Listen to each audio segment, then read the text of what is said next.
I would like to call this meeting. I'd like to call this meeting of the Audit Committee to order. It is 2:02 on June 2nd. And the purpose of our conversation today, and for those of you, all of us except for Supervisor Andrews, have been through this. And this is really the start of our audit season. And so the purpose of today is really to review the work plan that's established by the external auditors that we use, which is Robinson, Farmer, Cox and Associates. Mr. Foley is here to do that on behalf of RFCA. We hold a place on here to nominate or renominate the chair.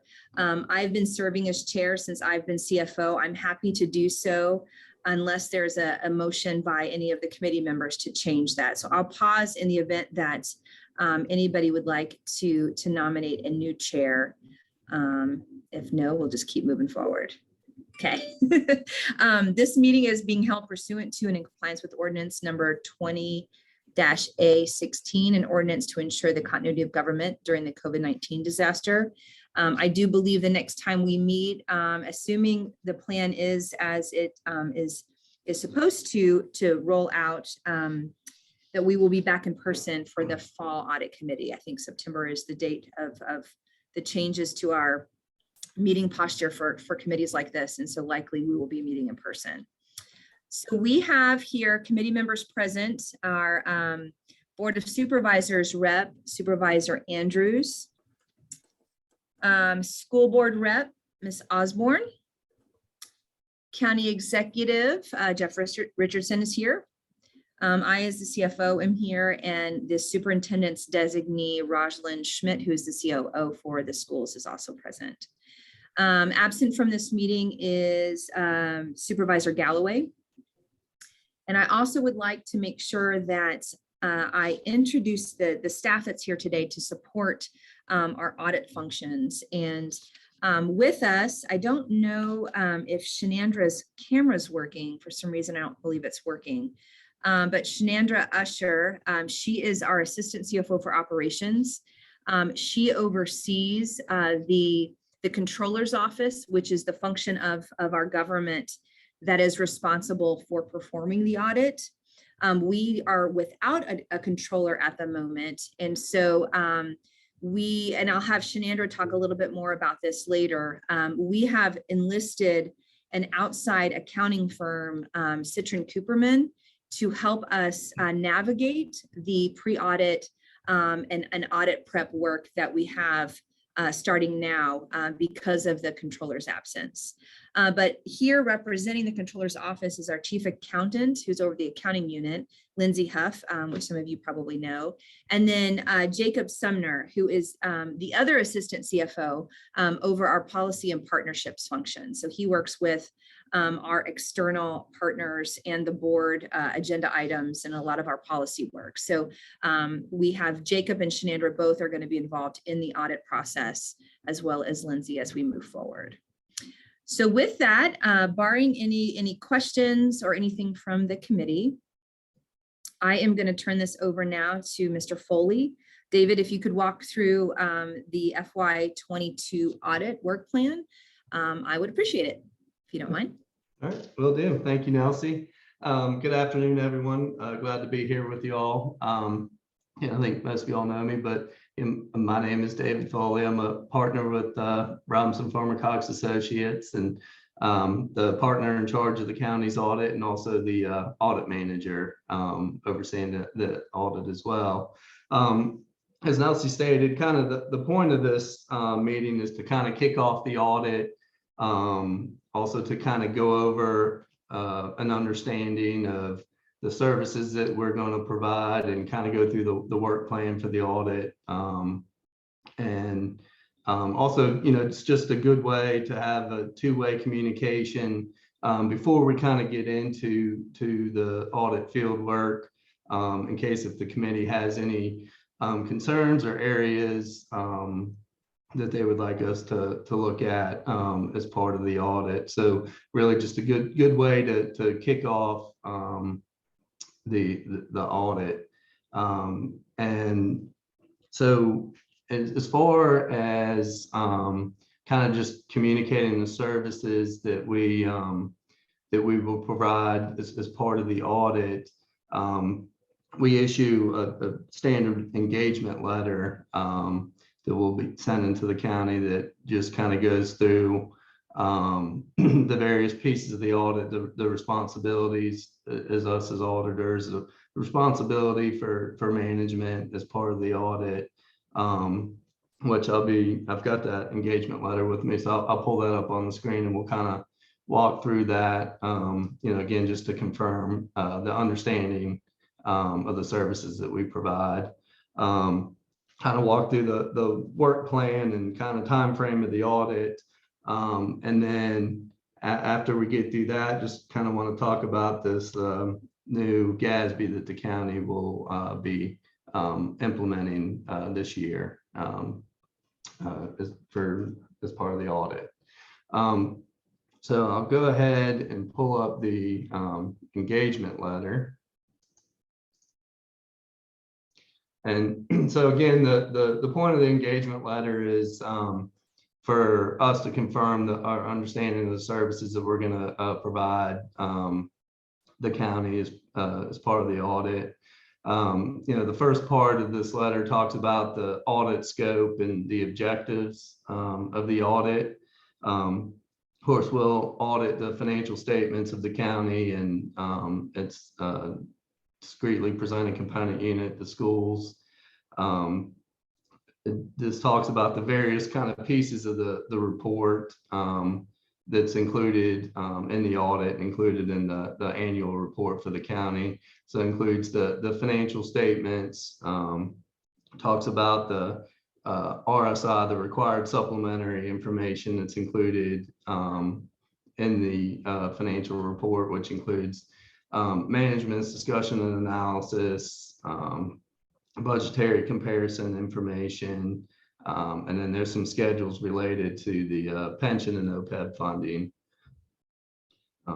In addition to the financial statements and required supplementary information, there's some other supplementary information that's included in the financial report, such as the schedule of expenditures of federal awards. The schedule reports all the federal grant expenditures that the county expends during the fiscal year, and then some combining and individual fund statements and schedules are also included in the report.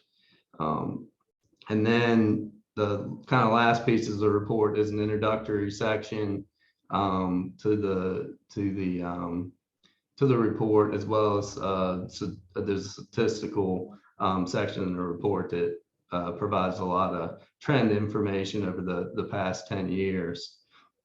So again, as far as the objective of the audit, there's really three objectives to the audit that we do.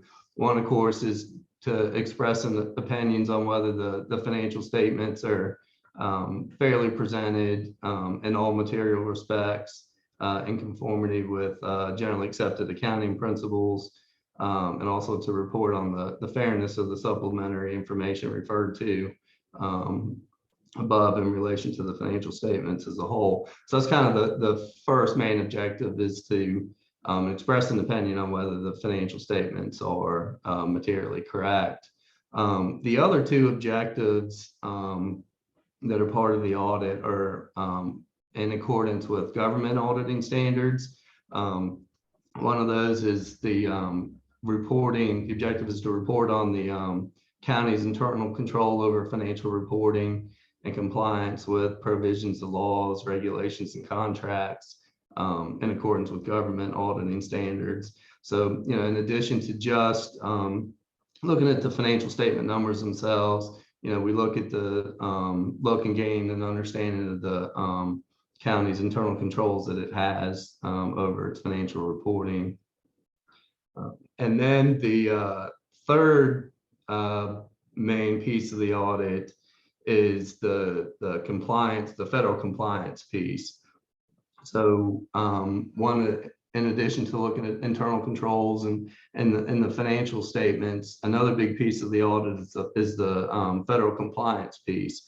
So for the major federal grant programs that the county and school board have, there's various compliance requirements that the county has to comply with, county and school board have to comply with when they're carrying out and expending their federal grant programs. And so as part of the audit, OMB provides a compliance supplement for each of the federal programs. And so as part of the audit, we take that compliance supplement and go through each of those requirements to make sure that the county is complying with those federal grant compliance requirements.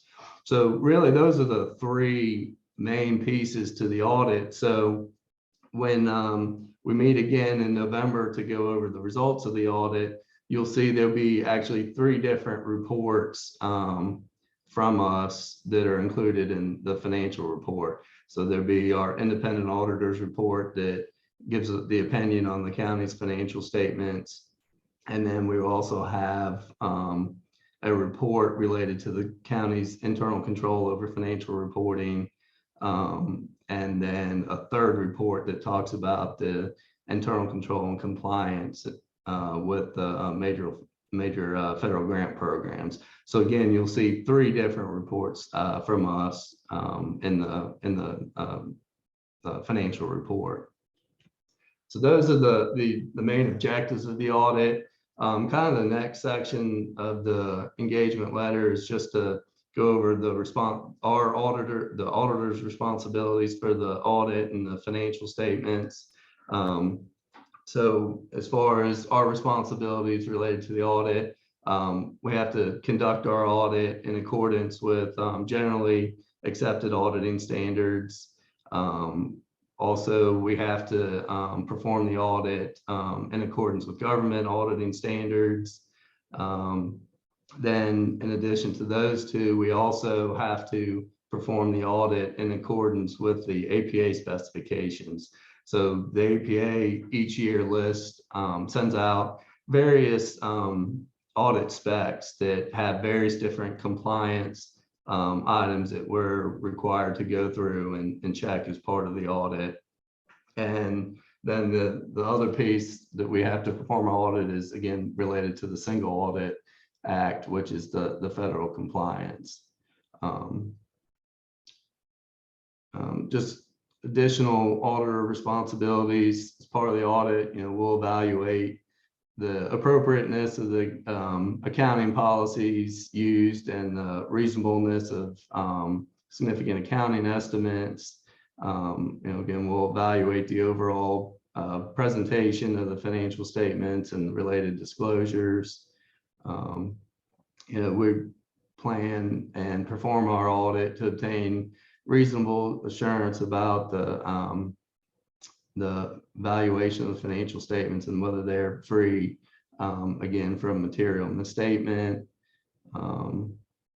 This letter talks about some inherent limitations related to an audit, just because an audit does include sampling, and we don't look at, as an audit doesn't include looking at every single transaction that the county has. Our procedures will include tests of documentary evidence supporting the transactions that are included in the county's financial statements.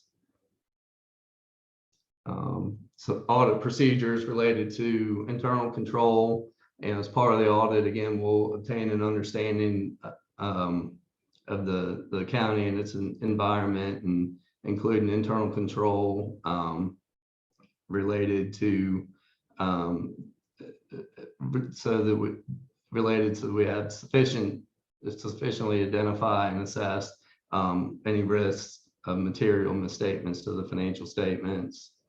And again, is required by uniform guidance. We'll perform tested controls over the compliance to evaluate the effectiveness and design of controls related to federal grants. Again, audit procedures related to compliance. Again, compliance is a big piece of the audit that we have to do for the county. So again, there's follow the APA specifications, which again list a lot of state compliance items that we have to look at as part of the audit. And then, of course, the federal compliance piece, again, looking at the the county's compliance with its major federal grant programs. Other services that are included in the audit that we perform, we assist the county with the financial statement and CFA preparation. So basically we take the adjusted numbers that the county has and then put those into the financial statements that are included in the county's annual report. Some agreed upon procedures that we perform as part of the audit.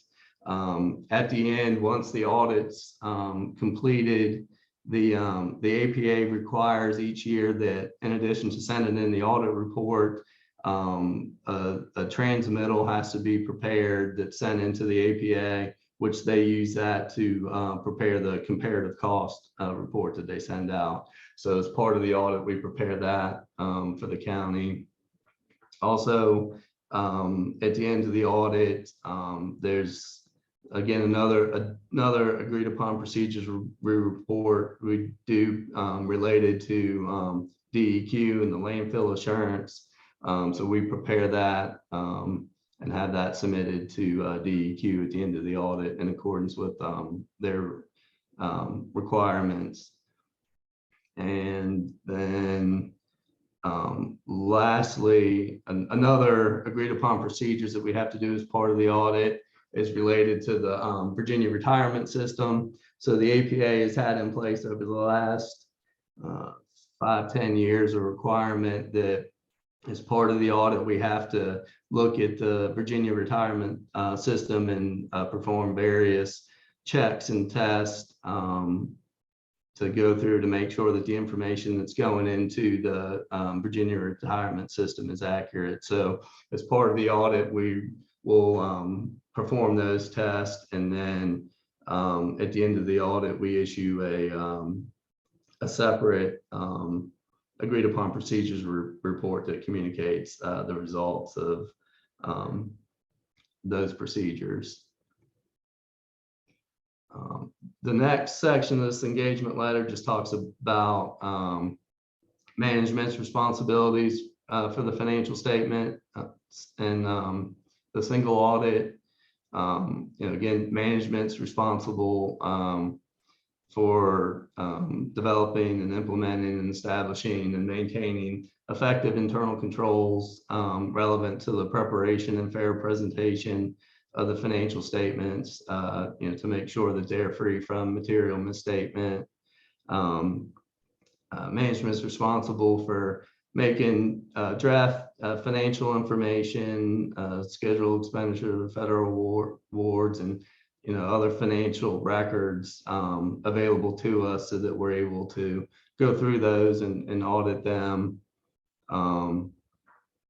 Some additional responsibilities, if we have any adjustments that needed to be made to the county's books, of course, we would, any adjustments that we have, we would go through those and discuss those with management, and then if we're both in an agreement, then those would need to be, any adjustments would need to be posted to the county's financial system.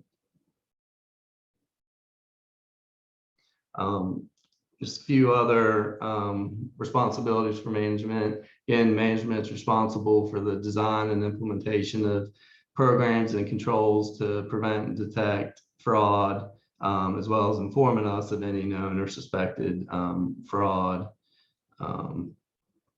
Again, management is responsible for identifying all federal awards received and understanding and complying with those related grant compliant requirements.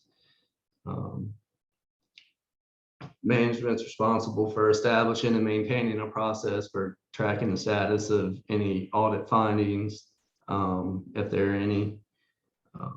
So again, those are just kind of an overview of the responsibilities of management related to the audit that we do.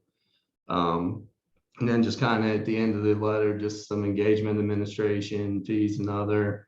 At the conclusion of the engagement, we'll prepare, this is related to the single audit. We'll prepare the data collection form that's required to be uploaded to the federal clearinghouse. And of course, we'll issue our reports, our audit reports to the county at the completion of the audit. And then as far as fees, our fees for the services are done in accordance with the audit contract. Again, that's our standard engagement letter. Again, the point of that letter is to just confirm everyone's understanding of the audit procedures that we do.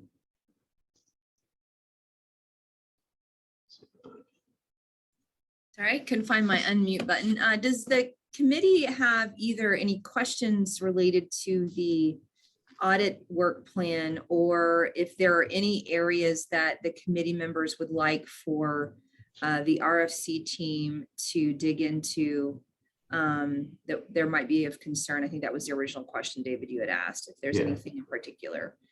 So I will look for any hands. Supervisor Andrews. A couple of quick things. One is, I think, oh, here it's in now. Good. Supervisor Galloway.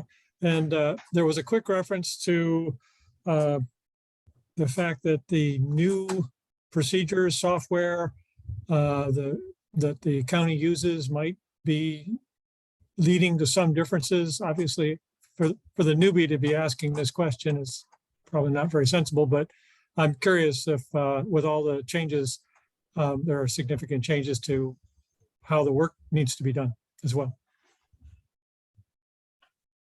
There was I heard the word GAD something and I wasn't sure what it was. I mean, changes to the, are you talking about the new GASB?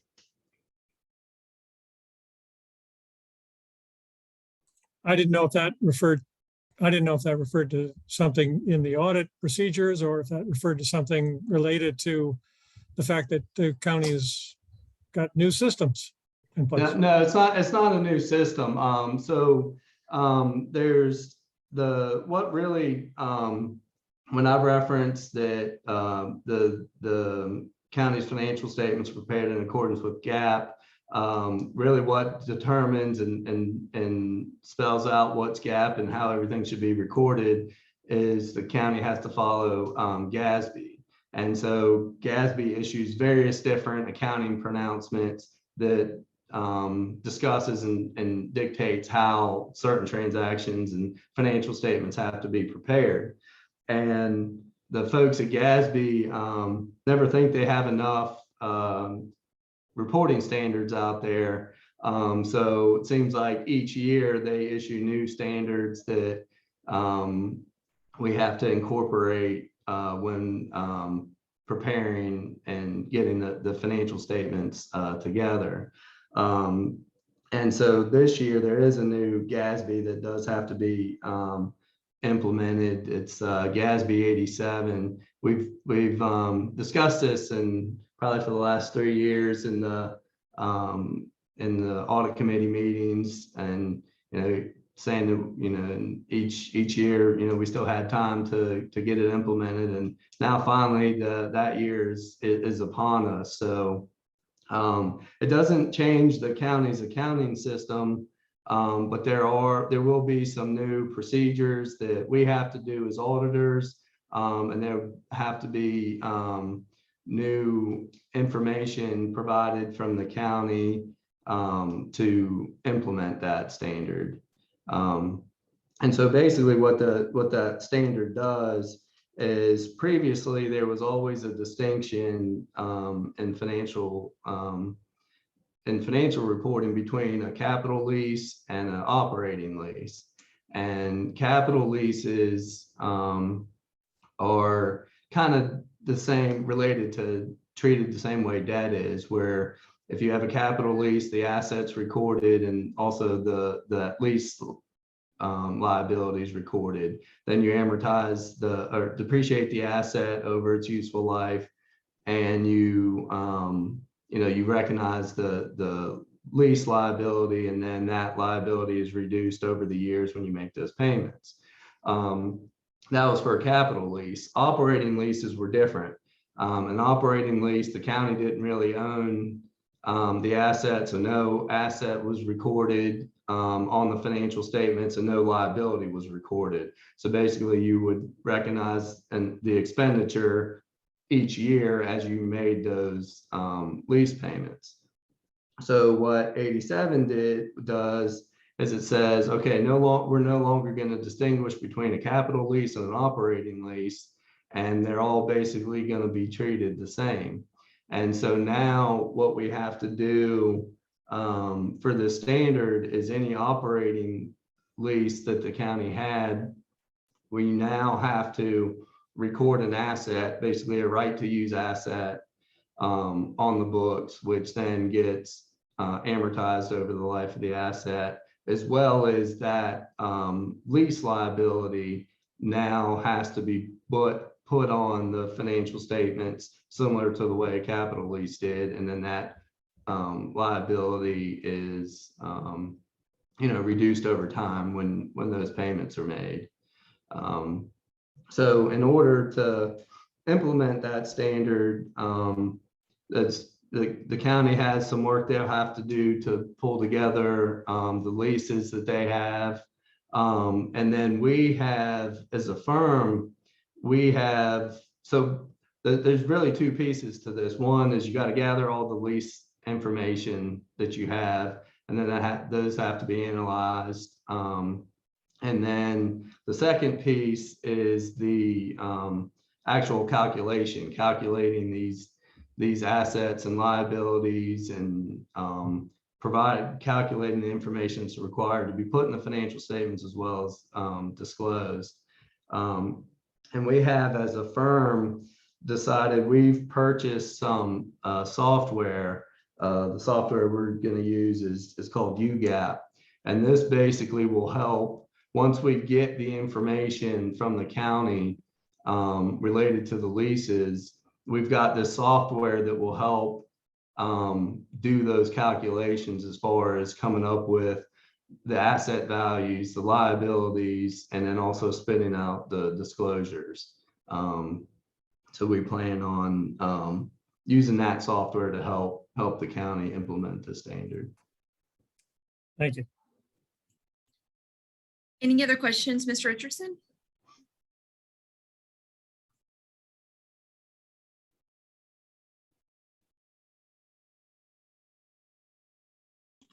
Jeff, you're muted. You're on mute. I'm sorry, I haven't done that in a while, so I was overdue. My question following Supervisor Andrews' question is that we've gone through a pretty painful but necessary transition to an outsourced payroll function. The company is ADP. David, with that, what does that look like from an auditing perspective now that we do payroll outsourced? Will you do anything different with this change in process and system? Yes, absolutely. So whenever an entity has a change in procedures or pulls in, has a change in procedures or has a new system to, process information, as part of the audit, we want to go through and, kind of evaluate that and look to make sure that, we're going to do it's going to take us some time. We want to kind of go through that system and understand how it's being processed, as well as probably increase the testing that we do over that, just because it's a new process. So that will definitely be, one of the main focuses of the audit this year. Again, anytime you have something new, as an auditor, you want to go in and make sure that that's operating the way it is to, make sure there's no potential misstatements out there. Thank you, sir. Thank you, David. Any other questions about the audit plan or areas of focus that any committee members might have a question for our auditor before we move to the next? As we head into GASB, I know, David, you were talking about GASB 87, which was part of a very big discussion that we had last year in terms of our preparation. I wanted to give Ms. Usher a moment to talk a little bit to the audit committee about what we have done to prepare ourselves for the audit relative to this change from the categorization of operating and capital lease relative to just GASB in general with 87. So Shanandra, can you talk just a little bit about what we have done to prepare? Sure. Good afternoon, everyone. As Nelsie mentioned earlier, we've been working with Citrin Cooperman, a licensed independent CPA firm. And so what we've done thus far for GASB 87 is we've reached out to all departments within the organization to include the county executive's office and the county attorney's office to gather all the documentation for everything that we think could be considered a lease under the GASB 87 ruling. And we've submitted that information to Citrin Cooperman to help us identify the differences between our capital leases and our operating leases. And so right now they're reviewing the information, extracting the data so that they can create a schedule of leases for us so that we're able to do the financial calculations and make the pertinent journal entries into our financial system for our financial reporting. So we're under review right now of the documentation for the leases. Thank you, Shanandra. And just to bring home the kind of full circle, the work, Jacob and the board, Supervisor Galloway and Andrews, you might recall that we had added a position back in December, a contract manager position for our department that is going to report up through Jacob's role. And part of this was a recognition that there's a lot of information that lives within departments that we are unaware of. Much of that stemming from agreements that have been signed over time between a department and an external partner entity, some of which was also procurement related. And so this contract manager function is going to really harness much of the work that Shanandra has already collected and be much more, it'll be much, I'm not finding the word, but it'll be much more systematic as we move forward. And so that is something that we've had to do to kind of readjust to this new GASB 87 ruling, but also just an understanding of the engagements that our departments, including the schools, have been doing that we may not have record of, so that we are better prepared for this. So thank you for that. David, are there any other GASB related statements that the committee needs to be made aware of that are either coming out soon or that we need to that might get a different focus this year that we need to be aware of? I think 87 is certainly the biggest one that has to be implemented this year.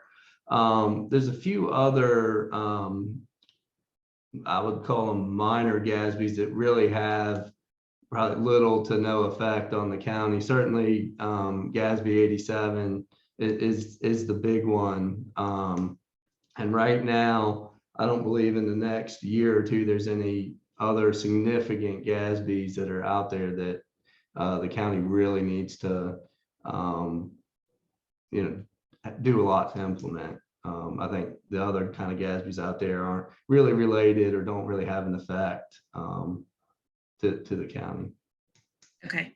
But that's something we constantly monitor, because while there's not any right now, I'm sure I bet a lot of money that there's going to be some new GASBs implemented here in the near future. So that's just something that we constantly monitor throughout the year. Great. Thank you for that. Mr. Richardson? I do not mean to drag the meeting out unnecessarily. It's a question for Ms. Birch or any of the staff. Nelsie, does the ARPA funding that the county local government receives and the ARPA money that the county schools receives, does that complicate the audit in any way? Sure, it would complicate it if we weren't prepared for it.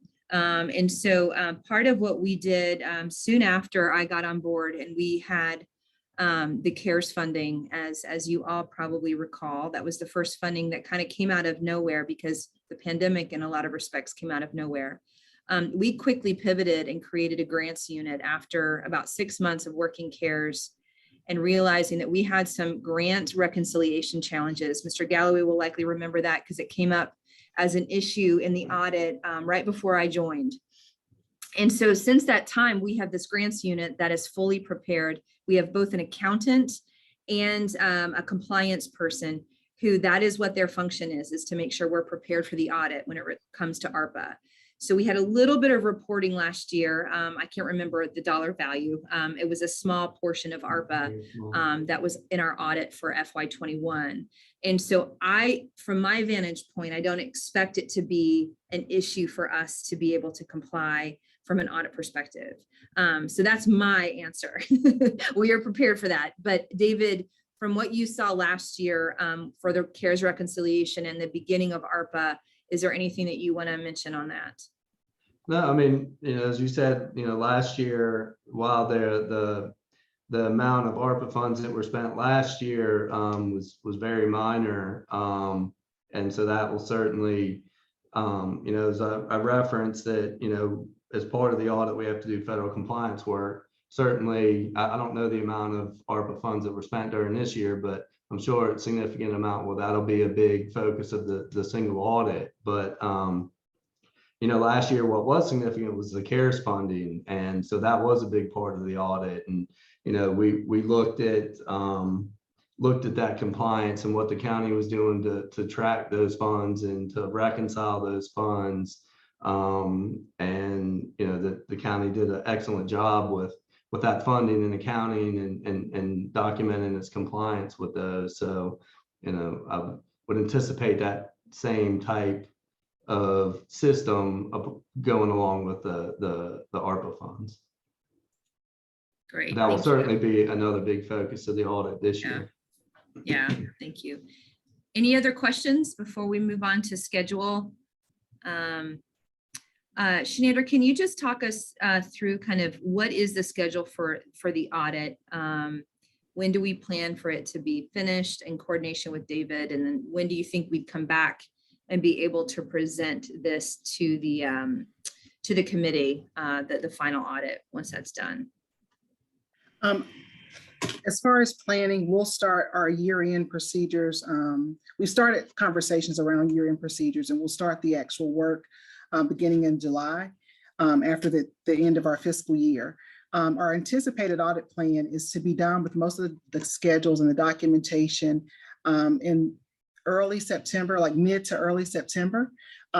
David Foley and RFC will come back out on site mid-October, somewhere around the second week of October for the post-audit work and review.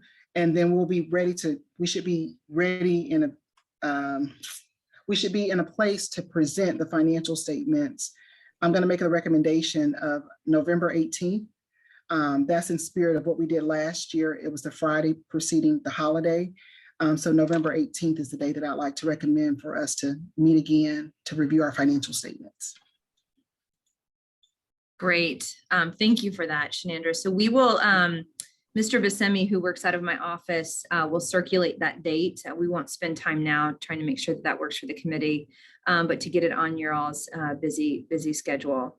Any other matters for discussion or any questions before we adjourn?